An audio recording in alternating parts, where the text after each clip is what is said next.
Bonjour tout le monde, c'est Nicolas et bienvenue dans cette vidéo sur le logiciel Darktable. Et dans cette vidéo, je vais vous montrer comment on peut améliorer les couleurs, travailler les couleurs sur une photo. Si vous aimez mes vidéos, n'hésitez pas à vous abonner à la chaîne, mettez également des likes. Pour en savoir plus sur le logiciel Darktable, en lien dans la description, une formation complète que je propose qui permet de voir le logiciel dans sa totalité. Et après, au niveau de cette formation, vous pourrez travailler entièrement par vous-même sur le logiciel Darktable. Donc, en lien dans la description, une formation complète sur le logiciel Darktable.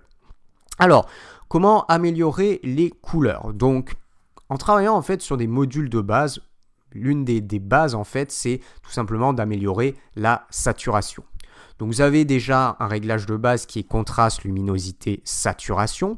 Et ici, on peut tout simplement travailler au niveau de sa saturation. Donc la saturation, c'est quoi? Ça renforce toutes vos couleurs. Donc là, je bouge mon curseur, je renforce ma saturation. Si je vais de l'autre côté, je vais désaturer mon image et on va revenir en noir et blanc.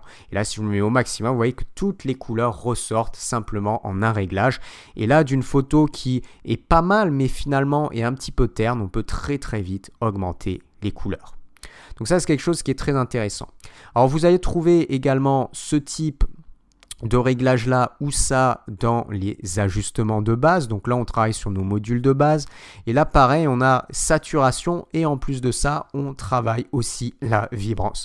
Donc on augmente la saturation, toujours. Là, c'est exactement le même type de principe. Et on a aussi un autre curseur qui est la vibrance. En fait, la vibrance va travailler un petit peu sur des tons d'une façon différente. On va plus travailler sur les tons moyens. Et si j'augmente ma vibrance, je vais avoir un résultat qui va être un petit peu différent.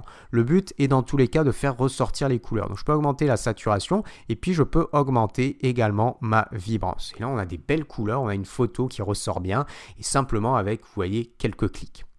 Alors, ce qu'il faut savoir également, c'est que vous avez dans les modules, alors vous avez d'autres types de modules. Et ici, vous avez un module de couleurs. On peut retravailler pas mal les couleurs. Et vous avez ce qu'on appelle Velvia. Et Velvia, c'est un petit peu le même type de principe que la saturation. Donc, vous allez pouvoir augmenter votre saturation, mais d'une façon un petit peu plus, je dirais, un petit peu plus adouci en fait. Vous augmentez votre saturation, mais c'est adouci. Ça permet d'avoir quelque chose de plus léger. Et ensuite, vous pouvez travailler en fait votre effet ombre et haute lumière en travaillant sur ce curseur là. Donc soit vous pouvez en plus de ça travailler votre saturation et puis vous pouvez faire un mélange ombre haute lumière. Et vous voyez, on a un petit différent. Donc ça, c'est vraiment ce qu'il faut savoir. Saturation, vibrance, et vous pouvez travailler sur Velvia pour vraiment faire ressortir vos couleurs. Alors vous avez également quelque chose qui est très intéressant qui est un outil qui est le module zone de couleur qui permet de travailler sur clarté, saturation, teinte. Alors non seulement il peut vous permettre de changer les couleurs mais aussi donc de travailler sur cette saturation là. Et en fait, vous allez regarder un petit peu, ce qui est bien, c'est qu'on peut travailler directement sur des endroits un petit peu plus spécifiques. Vous avez une pipette ici. Quand on clique dessus, on va pouvoir bouger un curseur et sélectionner un endroit où on veut changer, par exemple, la saturation. Je vais aller sur les toits des petites maisons ici et il va me déterminer avec la barre noire qu'on est à peu près sur cette teinte de rouge. Donc vous voyez, c'est cohérent. Vous pouvez aussi utiliser ce qu'on appelle ici une sélection par zone. Et là, il va vous faire une moyenne. Donc vous faites par exemple une sélection de zone et il va vous faire la moyenne des pixels pour trouver une couleur moyenne. Donc là, je peux fonctionner pareil. Et l'avantage de la zone, c'est qu'il va vous positionner d'autres points. Donc il va vous positionner un point central et puis deux autres points où vous allez pouvoir ensuite augmenter par exemple votre saturation, simplement cette partie-là. Et alors ici, c'est pas très clair. Je vais vous remontrer simplement avec la pipette. Je sélectionne là, je fais un clic gauche, je reste appuyé et tac, je vais pouvoir augmenter la saturation des endroits qui ont cette gamme de couleurs. Donc là, ça va marcher sur les toits des maisons, mais également sur les bouées, parce que les bouées ont exactement la même gamme de couleurs.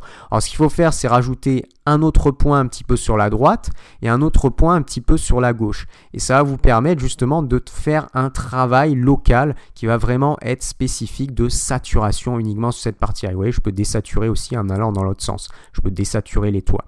Donc là, j'ai augmenté la saturation uniquement sur les toits et les bouées, parce que c'est cette gamme de couleurs couleurs. Je peux faire pareil pour le ciel, donc je sélectionne mon curseur. Alors ici, on va le réactiver. Je vais aller à ce niveau-là et il va me déterminer, donc ce qui est logique, une teinte de bleu. Donc là, je peux créer un point ici. Alors un point un petit peu à gauche qu'on peut bouger et un point un petit peu à droite. Et du coup, si je vais ici, je vais augmenter ma saturation du ciel. Ou à l'inverse, je désature. Comme ceci. Ça peut vous permettre voilà, d'améliorer des choses de façon spécifique sur des zones précises. Ça, c'est très intéressant. Si je veux augmenter un peu la végétation, ben pareil, je vais plutôt mettre un point à ce niveau-là, un autre point ici, un autre point ici, et puis on va augmenter et on va travailler plutôt sur la saturation des verts. Et ça fonctionne aussi très bien sur la clarté. Donc pareil, hein, je peux par exemple mettre un point au niveau du ciel, un point ici et un point ici. Et si j'augmente, je vais travailler sur la clarté de mon ciel, ou je vais aussi un petit peu l'assombrir, comme ceci. Et puis, si je bascule sur la teinte, on peut travailler la gamme de couleurs, changer la gamme de couleurs. On va prendre notre exemple ici avec le même type de courbe pour le toit de maison. Donc, je positionne un point ici, un point un petit peu à droite, un point un petit peu à gauche. Et en fait, en me déplaçant, donc là, je suis bien sur mon rouge, je vais changer un petit peu la couleur des éléments qui sont en rouge. Et on va changer le toit des maisons, par exemple, hop, comme ceci. Ou alors, dans ce sens-là, je vais pouvoir changer, mettre mes toits de maison un petit peu en violet, comme ceci. Donc ça aussi, c'est quelque chose qui est assez intéressant à faire. Vous pouvez vraiment changer aussi un petit peu les couleurs. Si je veux travailler un petit peu mon ciel, donc le ciel, je travaillais ici, donc je vais mettre un point ici, un point un peu à gauche, un point un peu à droite. J'ai toujours ma courbe de saturation qui m'indique sur quoi j'ai travaillé. Et là, tac, je peux changer ma couleur de ciel un petit peu à ce niveau-là, ou mettre un petit peu plus de bleu différent, et ainsi de suite. Donc voilà, on va pouvoir travailler comme ça. Alors si vous voulez faire une saturation générale simplement avec votre zone de couleur, c'est aussi possible. Alors, on va revenir, vous faites simplement, donc je réinitialise mes paramètres. En fait, ce que vous faites, c'est vous prenez ce point-là, vous l'augmentez, vous prenez ce point-là, vous l'augmentez. En fait, vous pouvez augmenter toute votre saturation directement avec votre zone de couleur.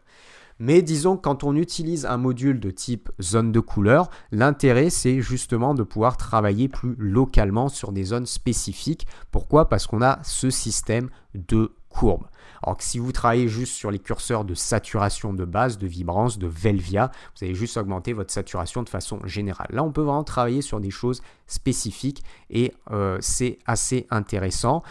Je vais vous redonner un exemple. Je prends mon outil pipette. Ici, on peut resélectionner une partie. Là, je peux aussi travailler un petit peu ma saturation ici. Alors, ça va s'appliquer aussi sur le ciel. Mais vous voyez, on peut travailler cette partie-là. Ouais, voilà, ça va un peu retravailler aussi la saturation, vous voyez, sur cette partie. Mais en même temps sur le ciel, parce qu'il y a un petit peu la même gamme de couleurs. Donc voilà pour augmenter les couleurs sur vos images, renforcer les couleurs, avoir des belles couleurs. C'est important. Si vous avez aimé cette vidéo, ce qui est important également, c'est de mettre des likes. Vous pouvez également vous abonner à la chaîne. Si vous voulez en savoir plus une nouvelle fois sur le logiciel Darktable, donc vraiment voir tout ça en moindre détail, vous pouvez voir en lien dans la description une formation complète Darktable. Alors qu'est-ce qu'on voit dans cette formation? On voit tout le mode table lumineuse, donc comment on importe les photos, comment on va pouvoir les ranger, comment on peut appliquer des métadonnées, comment on peut appliquer des mots-clés sur les photos. On va voir également comment on peut utiliser les styles, comment on peut utiliser les sélections de photos et ainsi de suite. On verra ensuite le mode chambre noire dans les moindres détails, donc utiliser tous les modules du mode chambre noire, créer des modules favoris et puis vraiment comment bien travailler sur les modules. On verra également tout la gestion, hein, la pipette, hein, gestion notamment des clones et ainsi de suite. Et puis, on verra également différents types d'entraînement pour voilà, travailler aussi bien sur des visages que sur des portraits. Donc, tout ça en lien dans la description. Sur ce, je vous dis à bientôt.